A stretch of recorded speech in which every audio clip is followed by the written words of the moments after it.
하나님이 사랑하시는 비산동교회 성도님들, 지난 하루 동안 평안하셨습니까? 오늘 우리에게 주시는 하나님의 말씀은 마가복음 7장 24절에서 30절까지 말씀입니다. 하나님의 말씀을 함께 읽겠습니다.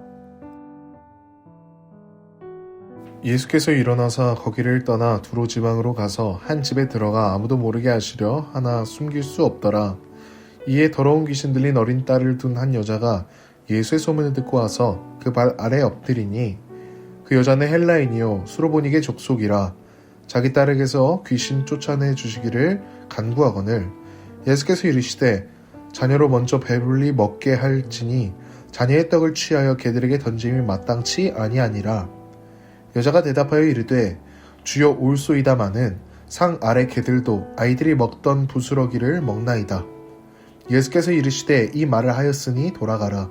귀신이 내 딸에게서 나갔으리라 하시매, 여자가 집에 돌아가 본즉 아이가 침상에 누웠고 귀신이 나갔더라. 아멘. 기도하겠습니다. 사랑의 하나님 아버지, 오늘도 우리에게 주님의 말씀을 듣게 하심에 감사를 드립니다. 말씀을 듣고 믿게 하시며 그 말씀대로 살아가는 훈련된 제자들이 다 되게 하여 주옵소서. 오늘도 주님의 말씀으로 훈련받겠습니다. 이 모든 말씀 우리 주 예수 그리스도의 이름으로 기도드립니다. 아멘.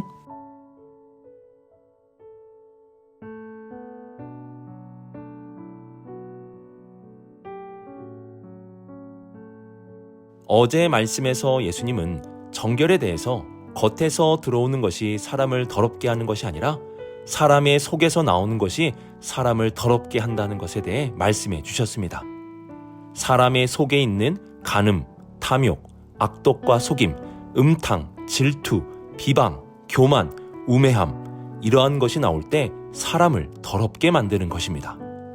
예수님은 이러한 가르침을 주시고 나서 제자들과 장소를 이동하셨습니다. 예수님이 제자들과 함께 가신 장소는 두로라는 지방이었습니다. 우리는 두로라고 하면 아무런 느낌이 나지 않겠지만 예수님 시대의 두로라고 한다면 감정이 좋지 않은 나라의 느낌이 딱 들었습니다. 예수님과 비슷한 시대에 살았었던 요세푸스라는 역사가가 있었습니다.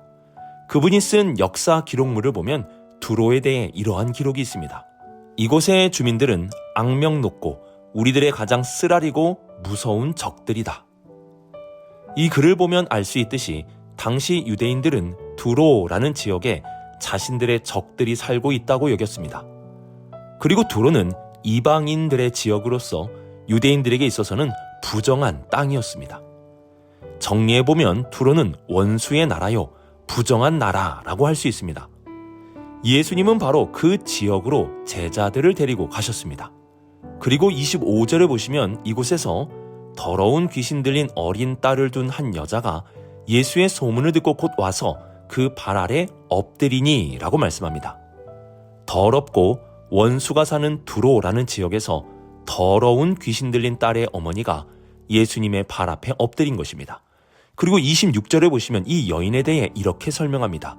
그 여자는 헬라인이요 수로보니게 족속이라. 이 표현은 지금 예수님 발 앞에 엎드린 여인이 이방인이라는 것을 강조해서 말씀하고 있는 것입니다. 두로는 유대인들의 입장에서는 원수가 살고 이방인들이 거하는 더러운 지역입니다. 그리고 그곳에서 더러운 귀신 들린 딸의 어머니가 예수님 앞에 나왔는데 그 여인은 이방인 중에 이방인이었습니다. 그리고 이 여인은 예수님께 자신의 딸에게서 귀신을 쫓아내 달라고 간청하였습니다. 이러한 간청에 예수님의 답변은 이러합니다. 자녀로 먼저 배불리 먹게 할지니 자녀의 떡을 취하여 개들에게 던짐이 마땅치 아니하니라. 예수님은 이스라엘 백성들을 자녀라고 말했고 두로에 있는 그 이방 여인을 개라고 가리키신 것입니다. 우리는 예수님께서 이러한 말씀을 하셨다는 것에 충격을 받을 수 있습니다. 사랑이 많으신 예수님이 어떻게 간청하러 온 여인에게 개라고 말할 수 있습니까? 하지만 예수님은 틀린 말씀을 하신 것은 아닙니다. 로마서 1장 16절 보시면 먼저는 유대인에게요 그리고 헬라인에게로다 라는 복음 전파의 순서가 나옵니다. 예수님께서는 먼저 이스라엘 백성들에게 복음을 전하시고 그 다음에 이방인들에게 복음을 전하고자 하셨습니다. 또한 이방인들은 사실 부정한 자들이었습니다. 그래서 그들은 부정한 개와 같은 자들로 여겨지기도 했습니다. 예수님은 이스라엘에게 먼저 복음을 전한다고 하셨고 부정한 이방인들에게 부정하다고 말씀하신 것입니다. 그래서 예수님은 틀린 말씀을 하신 것은 아닙니다. 우리에게 있어서 참 어려운 것이 있는데요. 그것은 사실을 직면하는 것입니다. 성경에서 내게 죄인 중에 죄인이라는 말씀을 할 때 그 사실을 우리가 받아들일 수 있어야 하는 것입니다. 예수님은 이방인에게 복음을 전하지 않겠다고 하신 것이 아닙니다. 지금은 이스라엘 백성에게 먼저 복음이 전해지고 그들을 통해 이방인에게 복음이 전해져야 한다고 말씀하시는 것입니다. 그리고 부정한 자들에게 부정한 개로 비유해서 말씀하심으로 그 자신을 직면하게 하신 것입니다. 예수님은 있는 그대로를 그 여인에게 말씀해 주셨습니다. 중요한 것은 그 여인의 반응입니다. 그 여인이 이러한 사실을 어떻게 받아들이는가, 이것이 중요합니다. 주님은 때론 우리에게 있는 그대로를 말씀하심으로 우리의 모습을 직면하게 하십니다. 우리의 무능함, 우리의 죄인됨, 우리의 한계성을 직면하게 하셔서 깨닫게 하십니다. 이럴 때 중요한 것은 우리의 반응입니다. 주님은 말씀 안에서 우리의 부정함을 보게 하시고 우리의 죄를 깨닫게 하십니다. 이러한 주님의 말씀 앞에 우리는 어떻게 반응해야 합니까? 오늘 말씀에서 이 여인은 놀라운 반응을 주님 앞에 보여줍니다. 우리 이번 질문을 통해 이 여인의 놀라운 반응에 대해 살펴보도록 하겠습니다.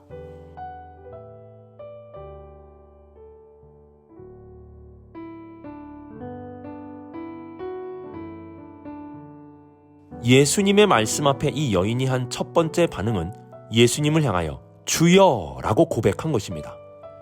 예수님의 냉정하고도 모욕적으로 느낄 수 있는 말을 듣고도 이 여인은 예수님을 주님이라고 부릅니다. 주님의 말씀 앞에 바뀌어야 할 것은 나이지 주님이 아닙니다. 바뀌어야 할 것은 주님의 말씀에 대한 나의 모습이지 주님의 말씀이 아닙니다. 바뀌어야 할 것은 나이고 예수님에 대한 호칭은 변함이 없어야 하는 것입니다.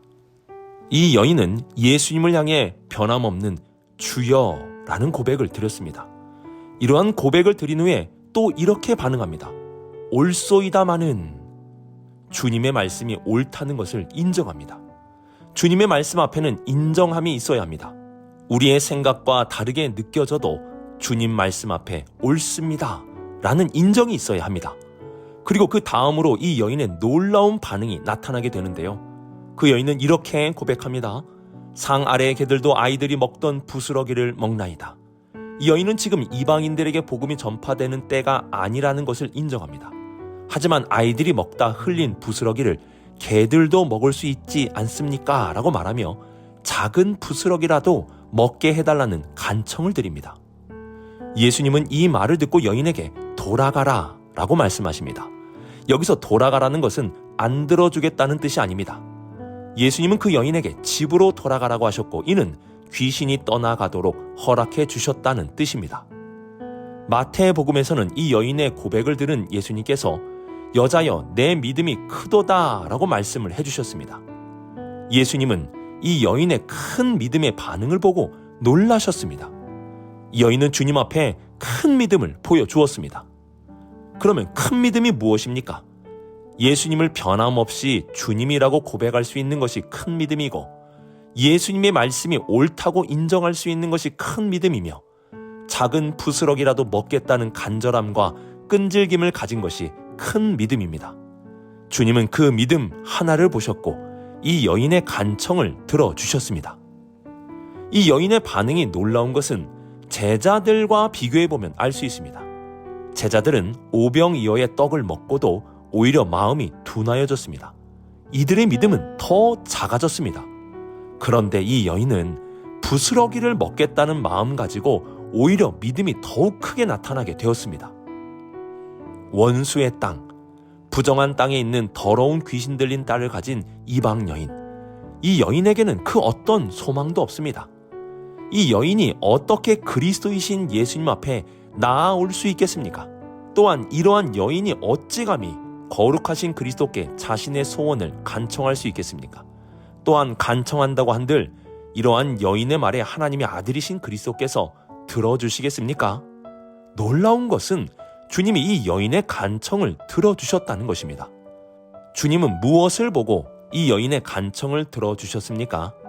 딱 하나, 믿음만 보신 것입니다. 이 여인의 출신, 사는 곳, 혈연, 배경 하나도 보지 않으셨습니다. 주님은 믿음만 보고 이 여인의 간청을 들어주셨습니다. 지금도 주님이 보시는 것은 우리의 믿음입니다. 우리가 부정하고 원수와 같은 삶을 살았어도 주님은 우리의 믿음 하나를 보고 판단하십니다. 그러므로 우리는 주님 앞에 우리의 믿음을 보여드릴 수 있어야 합니다. 오늘도 변함없는 고백으로 믿음을 보여드리고 주님의 말씀이 옳다고 인정하며 믿음을 보여드리고 작은 부스럭이라도 먹겠다는 간절함과 끈질김으로 주님 앞에 믿음을 보여드릴 수 있어야 합니다. 이러한 믿음을 보여드린다면 주께서 우리의 간청을 들어 응답해 주실 것입니다.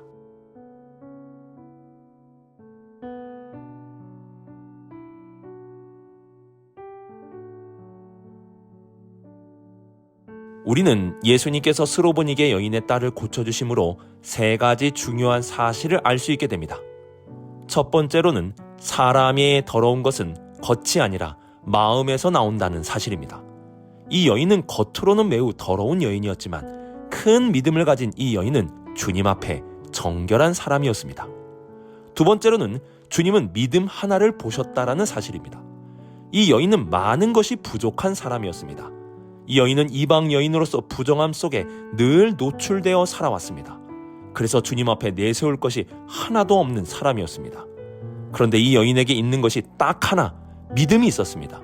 놀라운 것은 주님이 바로 그 믿음 하나를 보시고 이 여인의 딸을 고쳐주셨다라는 사실입니다. 주님은 많은 것을 재고 판단하신 것이 아니라 이 여인의 믿음 하나를 보시고 고쳐주셨습니다. 세 번째로는 복음은 결국 이방인들에게까지 확장된다는 사실입니다. 주님은 이 여인의 간청을 들으심으로 앞으로 복음이 이스라엘을 넘어 이방인들에게까지 확장됨을 보여주셨습니다. 예수님은 이 여인의 딸을 고치심으로 바로 이 세 가지를 우리에게 알게 하셨습니다. 사람의 더러움과 깨끗함이 겉이 아닌 그 마음에서 나온다는 것을 알려주시고 믿음 하나의 중요성을 알려주시고 복음이 결국 이방인들에게까지 확장될 것을 알려주셨습니다. 우리는 오늘 말씀을 통해 이 세 가지를 기억할 수 있어야 하는 것입니다. 오늘의 말씀을 묵상하며 주님의 제자는 세 가지의 노력을 반드시 해야 함을 기억해야 합니다. 이 세 가지는 제자들이 해야 할 그리고 제자들이 받아야 할 훈련입니다. 첫 번째는 사람을 바라볼 때 겉의 청결함보다 마음의 청결을 우선으로 볼 수 있는 훈련을 해야 합니다. 외모로 판단하지 않고 그 마음에서 나오는 것으로 판단할 수 있어야 합니다. 두 번째로는 큰 믿음을 가지는 훈련을 해야 합니다. 작은 믿음이 아닌 큰 믿음입니다. 큰 믿음이란 어떠한 상황에서도 변함없는 주님에 대한 고백이 있는 것이고 주님의 말씀이 내 생각보다 옳다고 인정하는 것이며 작은 부스럭이라도 먹겠다는 간절함과 사모함을 가지는 것입니다. 이러한 큰 믿음을 가지도록 훈련해야 합니다. 마지막 훈련은 예수님의 복음이 더 많은 곳으로 확장될 수 있도록 해야 하는 것입니다. 나만 복음을 간직하는 것이 아니라 내게 주신 이 복음을 더 많은 곳에 전할 수 있도록 훈련되어야 합니다. 이 세 가지 훈련은 주님의 제자들이 받아야 할 훈련입니다. 우리는 훈련된 제자가 되어야 합니다. 오늘 하루도 주님의 말씀으로 훈련된 제자들이 되어 살아갈 수 있기를 주님의 이름으로 축복합니다. 기도하겠습니다. 사랑의 하나님 아버지, 오늘 말씀을 통해서 주님의 제자로 훈련되게 하여 주옵소서. 사람을 겉으로 판단하지 않는 훈련, 큰 믿음을 간직하는 훈련, 예수님의 복음을 더 많은 곳으로 전파하는 훈련, 이러한 훈련을 통해 주님의 진정한 제자로 살아가는 우리 비산동교회 모든 성도들이 되게 하여 주옵소서. 오늘도 주님의 진정한 제자 되길 원합니다. 이 모든 말씀 하나님의 아들 우리 주 예수 그리스도의 이름으로 기도드립니다. 아멘.